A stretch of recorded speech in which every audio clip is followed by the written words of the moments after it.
Bismillahirrahmanirrahim. Assalamualaikum warahmatullahi wabarakatuh. Selamat pagi. Perkenalkan nama saya Dwi Ahmad Reski dengan NIM 24060510245. Kali ini pada video kali ini saya akan mendemonstrasikan hasil konfigurasi untuk ujian akhir semester saya dalam mata kuliah komputer network atau jaringan komputer ya. Nah, yang dimana ini merupakan kelanjutan dari UTS saya kemarin, desain jaringan UTS saya kemarin yang ini.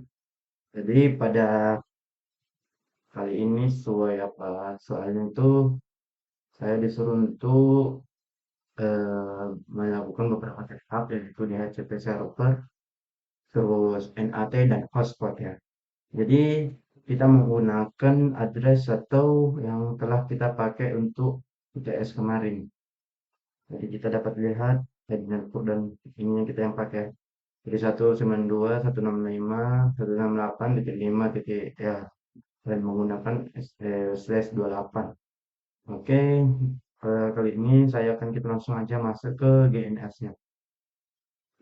Yang dimana di GNS-nya ini saya menggunakan satu mikrotik yaitu dengan nama mikrotik NAT. Yang dimana di sini ada yang akan di setup nanti semua setup apa hubungannya ini di sini. Dan saya menggunakan VPCS sebagai VPC client atau bisa juga saya pakai Lubuntu kan. Tapi kali ini saya lebih fokuskan ke Lubuntu untuk mendemonstrasikan semuanya apakah sudah terhubung atau enggak. Nah, langsung aja kita masuk ke langkah pertama yaitu DHCP server ya.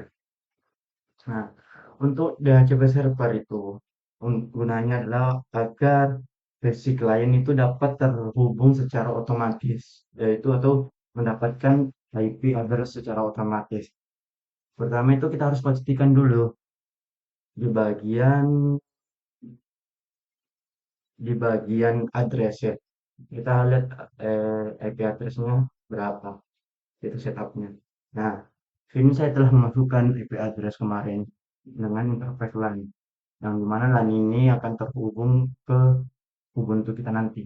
Ini. Nah, ini cara kita masukkannya aja dengan gini, masukkan address yang sesuai kita yang mau tadi, yang dimana akan masuk seperti ini, sesuai di UTS-nya. Nah, setelah memasukkan address di sini, kita langsung masuk ke DHCP server ini ya, di IP DHCP server. Nah, ini saya sudah setup, itu sangat gampang. Langsung aja ke new, masukkan apa namanya, terus kita interface-nya jangan lupa ke Ethernet LAN ya. Terus nanti di apply akan jadi gini. Dia akan mengisi secara otomatis ya. Kita masuk di HCP setup, terus Ethernet LAN, kan kita tentukan dulu remove di HCP setup, kita masukkan ke Ethernet LAN, next, next. Ini udah otomatis karena kita telah menyeting tadi IP address-nya ya, teman-teman. Next, next, next. Nah, dia akan muncul seperti ini. Setelah itu apa? Kita ceknya di Ubuntu-nya itu. Nah, kita pastikan udah terhubung ke internet ya. Ini udah terhubung, dapat terus untuk melihatnya kita masuk ke advanced set network configuration wired connection 1. Nah, pastikan di IP4 itu settingnya itu otomatis, setting secara otomatis. Nah, setelah itu kita coba cari apakah di sistem tools Q terminal. Nah, kita cari IP address. Nah, kita lihat berapa IP address yang kita dapat secara otomatis. Kita cari ya nama jaringannya infos ini dan IP address-nya dapat kita lihat ya itu nih. Kita dapat di sini 14/28. Nah, coba kita tes ping. Kita tes ping ke 192.168.5 kita ke 3 ya. Nah, dapat dilihat ya, sambung. Oke, terus Kita coba pin 119 oke 168 titik 1.5 titik berapa tadi 14 kita ya. Nah dapat dilihat berhasil ya.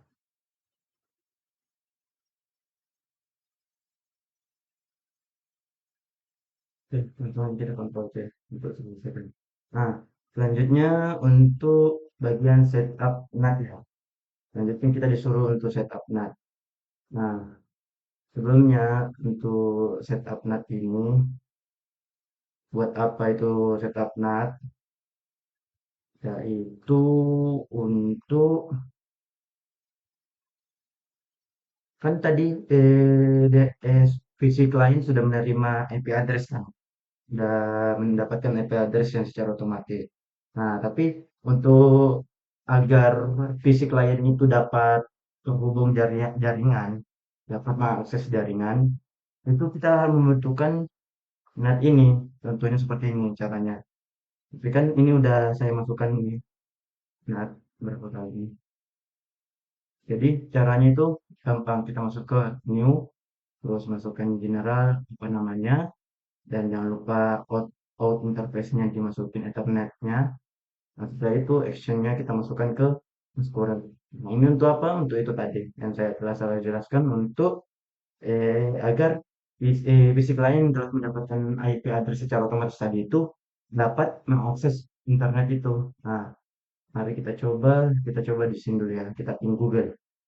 Apakah bisa? Ping google.com. Nah, dapat lihat bisa ya. Tuh. Oke. Nah, terus kita coba di Ubuntu-nya. Kita coba ke ping google.com. Nah, ini udah terhubung ya. Jadi, kembali lagi fungsi NAT itu untuk agar selain tadi kan udah dapat IP address dari mikrotiknya ini, dari jaringannya ini, server lokal ini.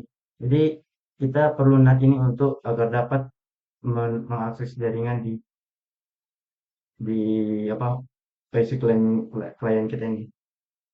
Nah, yang terakhir kita disuruh untuk hotspot setup hotspot. Nah, setup hotspot ini supaya lebih aman ya untuk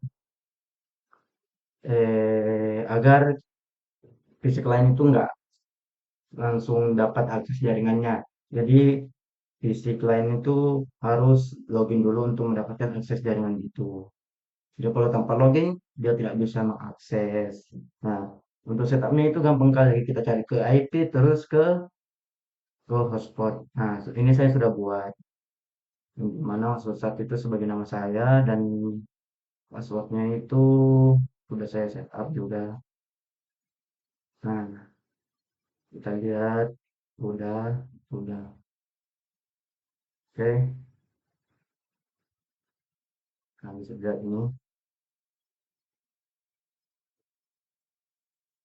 Nah, di kali ini kita dibatasin untuk agar apa? Agar yang fisik lain itu cuma bisa 1 Mbps. Nah, untuk setupnya itu gimana caranya? Caranya itu kita masuk ke Quest ini. Nah, cara setupnya itu bisa langsung aja new, terus masukkan, terus berapa target uploadnya. Target download juga berapa M. Karena kali ini kita 1 Mbps ya, berarti kita masukkan ke 1 M. Nih 1 M. Nah, pada kali ini saya sudah setup ya. Nah, ini dia. Nah, kita tes dulu sebelum mari kita tes dulu di Ubuntu-nya. Sebelum untuk login hotspotnya dan tes jaringannya ya. Nah, untuk kita masuk ke internet, Firefox. Nah, ini kan belum login, kita masuk coba. Belum login hotspot. Tadi gunanya hotspot ini adalah agar fisik klien itu kalau mau akses jaringan itu harus masuk dulu. Nah, YouTube. Oh, ini udah terlogin ya. Tuh. Nah, tentu kita logout dulu. Nah, tuh dapat dilihat ketika apa? Ketika si PC klien belum login ke internet hotspotnya ini. maka dia tidak dapat mengakses jaringan, tidak dapat jaringanmu. Jadi internetnya ini nggak ada kopling dia. Nah, coba kita login kan. Nah, ini udah login ya. Dengan nama saya, Rizky, IP address-nya tadi bisa dilihat 5.14 sesuai dengan ITS saya. Nah, kita lihat. Nah, itu udah bisa. Tuh. Nah, udah bisa. Langsung saja. Nah, terus untuk tes, kita tes dulu. Ini tes berapa Mbps ya.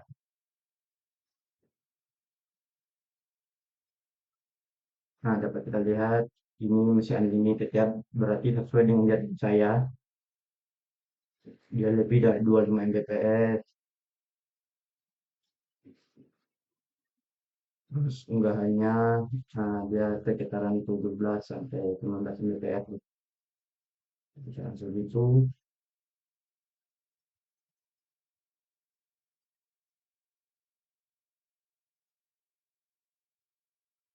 Nah, ini hasilnya. Gimana sih caranya agar dapat terbatasi itu Mbps-nya, berapa Mbps kecepatannya? Nah, itu tadi telah saya jelaskan, kita masuk ke ini. Nah, di ini tadi kita new, masukkan, terus ini. Nah, kita masukkan 1 M. Nah, ini saya sudah, tinggal kita aktifkan. Nah, setelah kita aktifkan gimana kita cek lagi? Apakah di bawah 1 Mbps? Tuh, dapat dilihat kawan-kawan.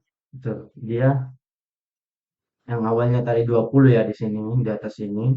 Sekarang dia di bawah angka 1 Mbps. Karena apa? Tadi sudah kita kasih batas untuk tesnya. Tuh, tuh, satu. Jadi nggak lebih dari satu.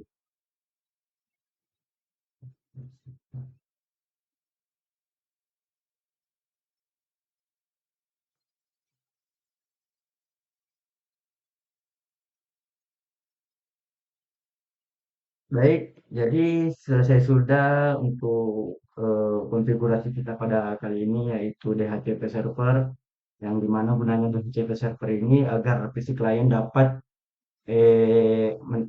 bisa mendapatkan IP address secara otomatis.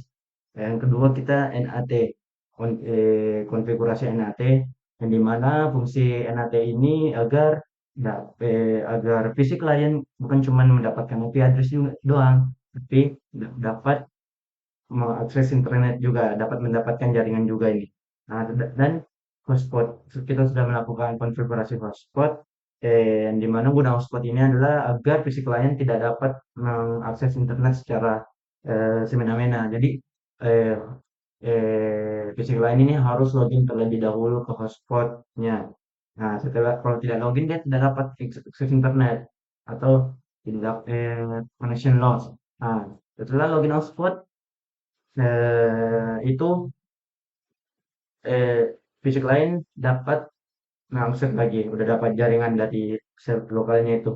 Dan untuk selain meng-setup hotspot, kita juga mengkonfigurasi agar di mana jaringannya di fisik lain itu cuman 1 Mbps. Tadi dengan cara dimasuk ke web dan hasilnya seperti ini di bawah 1 Mbps semua.